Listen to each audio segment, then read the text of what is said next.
விழுப்புரம் மாவட்டம் உளுந்தூர்பேட்டை அருகே இரண்டாம் உலகப் போரின் பொழுது பயன்படுத்தப்பட்ட விமான தளத்தை ஆக்கிரமிப்பாளர் பிடியில் இருந்து மீட்டு ராணுவ பயிற்சி மையம் அமைக்க வேண்டும் என அப்பகுதி மக்கள் கோரிக்கை விடுத்துள்ளனர். இரண்டாம் உலகப் போரின் பொழுது பிரிட்டிஷ் அரசு உளுந்தூர்பேட்டை அருகே உள்ள செங்குறிச்சி, மதியனூர் பகுதிகளில் 1000 ஏக்கர் நிலத்தை கையகப்படுத்தி ராணுவ விமான தளம் அமைத்தது. இங்கிருந்து போர் விமானங்களும் இயக்கப்பட்டன. நாடு சுதந்திரம் அடைந்த பின்னர் நெய்வேலி அனல்மின் நிலையத்தை திறந்து வைப்பதற்காக பிரதமர் நேரு வந்த விமானமும் இங்குதான் தரையிறங்கியது.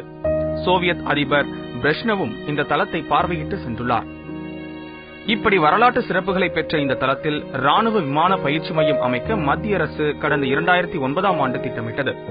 ஆனால் அதற்கான பணிகள் மேற்கொள்ளப்படாததால் இப்பகுதி ஆக்கிரமிப்புக்கு உள்ளாகி வருகிறது.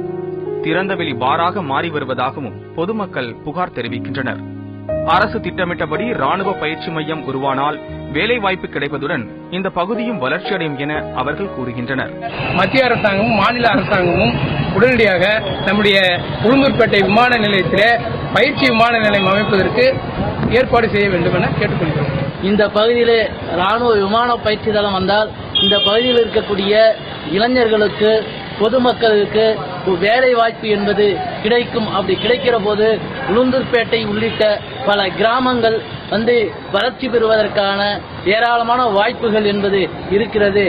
வரலாற்று சிறப்புமிக்க இந்த விமான தளத்தை புனரமைக்க நடவடிக்கை எடுக்க வேண்டும் என்பது உளுந்தூர்பேட்டை பகுதி மக்களின் கோரிக்கையாக உள்ளது.